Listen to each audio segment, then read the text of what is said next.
we have the Texans and the Atlanta Falcons. Ooh, I gotta fucking stop doing that.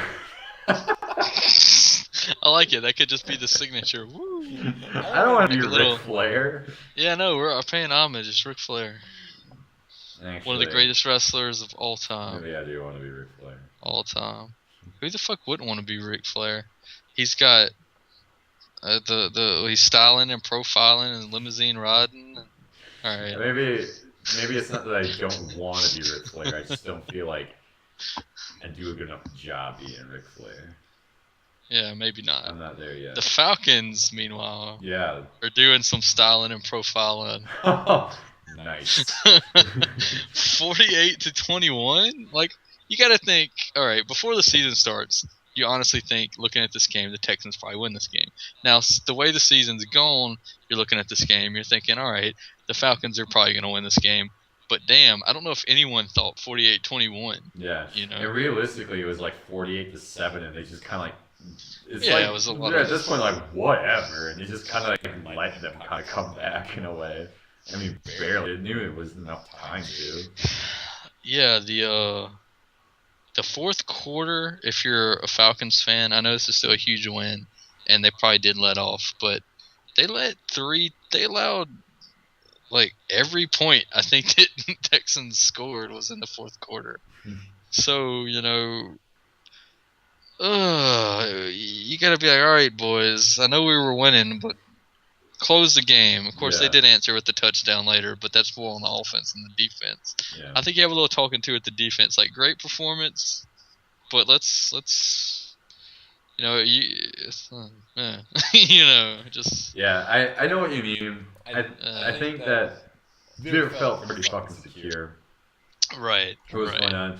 But like, could you imagine what a fucking crazy comeback if they scored? I don't all know. these points Was it 42-0? Yeah, 42 to something like, yeah. Maybe it's like So 38. that probably would have had to be the biggest comeback of all time. Right. Like, I mean, it'd be talking about probably for like the rest of the year if they could have. Oh, that would have been talked about like for the ages if the Texans had pulled that off. Yeah. But you don't want to like potentially give them a shot to pull that off either. I don't know. True. We're probably overstating this a little bit because the Texans never were really in contention. But if you're just nitpicking, as a coach, I guess you might mention that. True. All right, y'all. Of course, I think they might have pulled a lot of their starters at that point too. So That's a good point. You know. Why? but that's all the more reason your backups are in the game. Play hard. Yeah. Show what You're you actually got. in the game. Yeah. Yeah. I think the easiest topic to talk about this entire game is Devontae Freeman and how he just looks scary. Hold on, I said all Scary. this.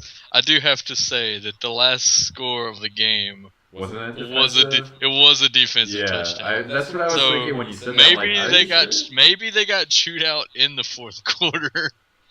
While the game was going on, to be like, hey, It was don't. a defensive fumble you that they know. recovered, correct? Yeah, it was the defense. That's what I'm saying. The defense scored, so maybe the little talking to that I just gave, they got in the middle of the quarter. Yeah. They're like, So, come on, guys. yeah, but Atlanta looks impressive. They look very impressive. Devontae Freeman, especially. Right. Devontae I'm gonna get his Freeman- name right this week, Devontae Freeman. He You deserves can that have much. at Julio least. Jones, which is actually surprising Right. because Julio Jones didn't even have a big game. No, Yeah, he did. realistically, but you put those two together. I'm not 100% convinced that maybe Matt Ryan is still like an incredible quarterback right now. I know a lot of people are talking like, "Oh, Matty Ice is back, man." It's like, yeah, Atlanta is back. Atlanta is a great team. At the very least, Matt Ryan is a good quarterback, and when he is under pressure, he doesn't let it get to him. Yeah. So I'll give it like maybe he's not the best of the best, but he does play. He plays at least just as well under pressure as he does when there is no pressure. And honestly, that's a big asset. Thus the nickname, Yeah, that is true. And on the flip side, without me trying to get a lot of Atlanta fans pissed off or anything. No, go ahead, fuck him. Without that, he knows how to win games, and really that's all that's important. Like I can put up the stats Right. that maybe Tom Brady puts up or Peyton Manning. No, I don't think Matty Ice is going to do that. But you know how to win games, and thank God you have Julio Jones and Devontae Freeman. I mean, and actually the worst aspect of their offense is that Roddy White was complaining he wasn't getting enough balls to go to because he's like, hey, I'm here too. I want to get some catches. Yeah, Roddy White's kind of oddly, he's kind of become the invisible man this year. Yeah. But they've got a lot of that has to do with the unexpected surge that they've gotten out of the running game. Yeah. And truly unexpected. Where did Devontae Freeman come from? Yeah. Who was talking about him going into the season? Right. Nobody. So, wow, they look like a complete team. They look like a much more complete team than when they, a few years ago when they had their run and they blew it in the championship game. I honestly think they look like a more complete team now than they did then. So. Are you talking about when they're in the number 1 seed a few years ago? Yeah. Yes, and they blew it. Yes. Yes. Much to my joy, but that was the year that the Super Bowl was in New Orleans, so I did not want to see Atlanta win the Super Bowl. Oh yeah, I remember that now. So if y'all win one, congratulations, but I just don't want it to happen in the dome. But yeah, and then the Texans, on the other hand, are. I mean, aside from maybe the Dolphins, they're maybe the biggest disappointment of the season. I'm gonna go on a limb, and you can write this down. I'll be sure to remember it that as of week 4 of the season, I'm gonna go out and say that I feel that Texans are gonna be the worst team in the NFL this year. The worst? I think they're gonna have the worst record. Okay. I have to think about longer than that. I know I don't agree with that being the team. Not sure who I would pick right off the top of my head, though. As of right now, I can give you a really big reason why. Defensively, I don't know what the fuck is going on defensively with them because I had big expectations of their defense. Sure. I mean, you have J.J. Watt. That should be enough. It was last year. Plus Vince Wilfork. Yep. Plus Jadeveon Clowney's back. Yep. I mean, they've got a solid. That's just that's the 3 big names they've got. You have those 3 big names, and you're allowing 42 points on the other team. Yeah. Something fucked up is happening on defense. On top of that, now Ryan Mallett got benched, and you bring in Brian Hoyer, which is exactly what I've been saying since they benched Brian Hoyer. What do you do if Ryan Mallett doesn't work out? I guess you bring up Brian Hoyer. Okay.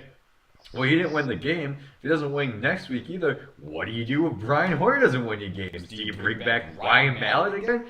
They're so confused offensively. Well, they better figure it out next week because they're playing Indy.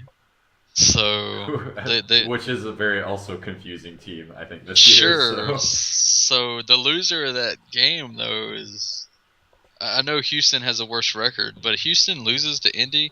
They're in the same situation Miami was in this week and blew it. Yeah.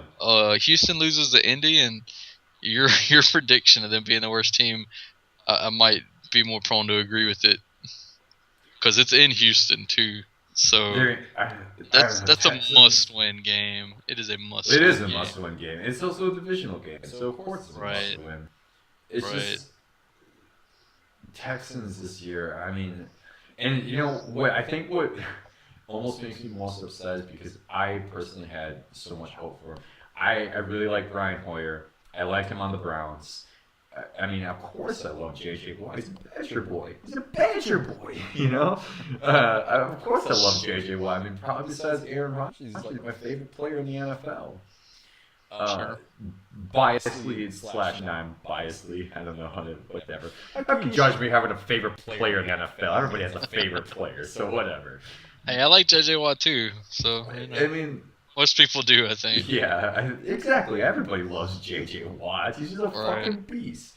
And I predicted that the Texans were going to go 8-8 this year.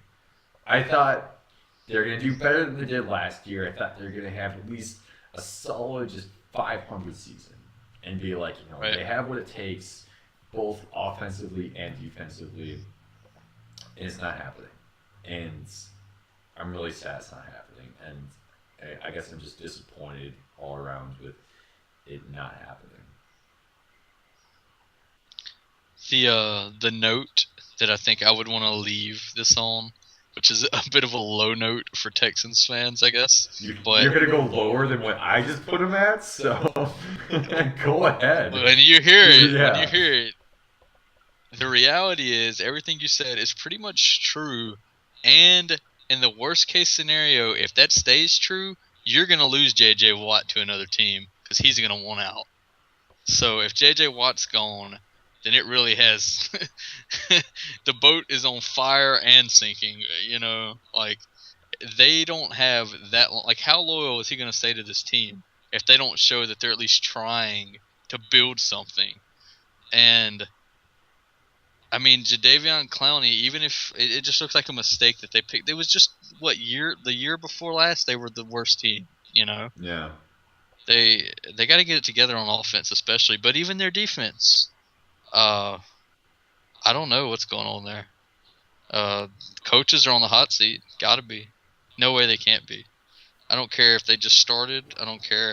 They've been there 10 years. I don't care what their name is.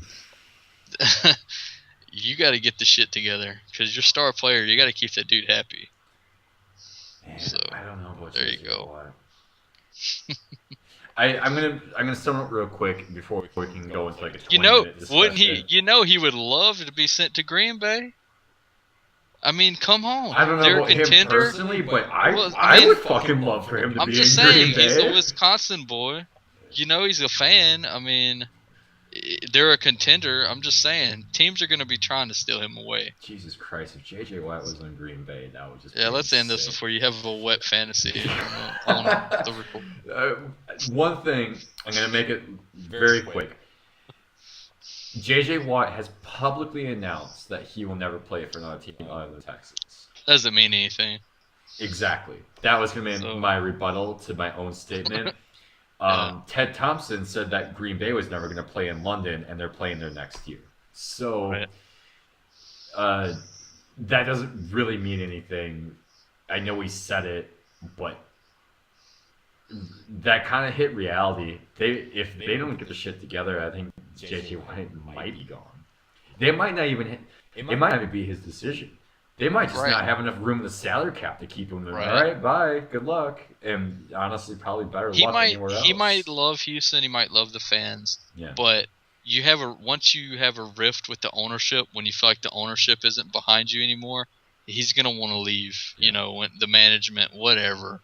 It doesn't matter if you get unhappy with your boss. Loyalty only goes so far. It is still a job at the end of the day. True. So. Well, good luck, guys. With that depressing note of this one, if you want to, it's even more depressing when I have to say Atlanta's doing good. If you want to follow us on Twitter and Facebook, our page link descriptions are in. I fucked it up. It's in the description. You know where it's at. Yeah, you know where it is.